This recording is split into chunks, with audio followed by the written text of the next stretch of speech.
Welcome to my channel cozy snippets by Shweta. ప్రతి తెలుగింటిలో తరతరాలుగా పండుగల సమయంలో అందరికీ పరిచయం ఉన్న నైవేద్యం ఈ క్షీరాన్నం. దీనిని ఇన్స్టెంట్గా ఎలా చాలా తక్కువ ఇంగ్రీడియంట్స్తో చేయాలో చూద్దాం. ఇవే మన లిస్ట్ ఆఫ్ ఇంగ్రీడియంట్స్.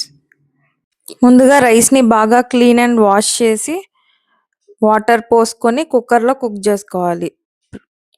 మీకు టైం ఉంటే ఆ రైస్ని వాటర్లో కూడా బాయిల్ చేసుకోవచ్చు. తర్వాత ఒక వెజల్ తీసుకొని అందులో మిల్క్ పోసుకోవాలి.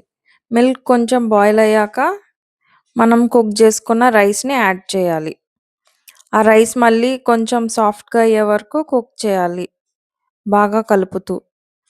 ఆల్రెడీ కుక్ చేసిన రైస్ యాడ్ చేస్తున్నాం కాబట్టి తొందరగానే మెత్తగా అయిపోతుంది. అలా అయిన తర్వాత మనం బెల్లం తీసుకోవాలి. ఏ కప్పుతో రైస్ తీసుకుంటున్నామో అదే కప్పుతో బెల్లం తీసుకోవాలి. బెల్లం వేసాక ఇలాచీ పౌడర్ 2 టేబుల్ స్పూన్స్ వేసుకోవాలి. అది ఆ కన్సిస్టెన్సీ వచ్చే వరకు వెయిట్ చేసి, కొన్ని రకాల బెల్లం పాలలో వేస్తే వెంటనే విరిగిపోతుంది. అలాంటప్పుడు పాలు అంతా ప్రొసీజర్ అంతా అయిపోయాక బెల్లం పాకం వేసి కలుపుకోవాలి స్టవ్ ఆఫ్ చేసేసి. తర్వాత తడ్కా ప్యాన్ తీసుకొని అందులో ఘీ వేసుకొని అది కొద్దిగా వేడి అయ్యాక క్యాష్యూస్ వేసుకోవాలి. అవి వేగిన తర్వాత మన కిస్మిస్ ఆర్ రైజిన్స్ వాటెవర్ అవి వేసుకోవాలి. నెక్స్ట్ ఆల్మండ్స్ కూడా చిన్నగా చాప్ చేసుకొని అవి కూడా బాగా వేయించుకోవాలి. అన్నీ సెపరేట్గా వేయించుకున్నాను నేను.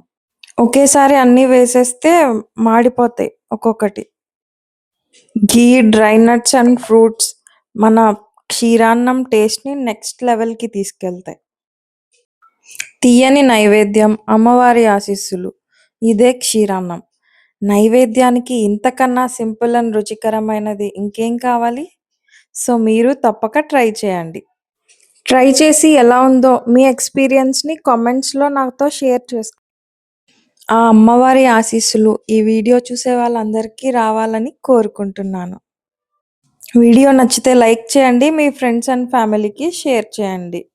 ఇలాంటి మరిన్ని వీడియోస్ కోసం కోజీ స్నిప్పెట్స్ బై శ్వేత ఛానల్ని ఫాలో చేయండి. Thank you for watching.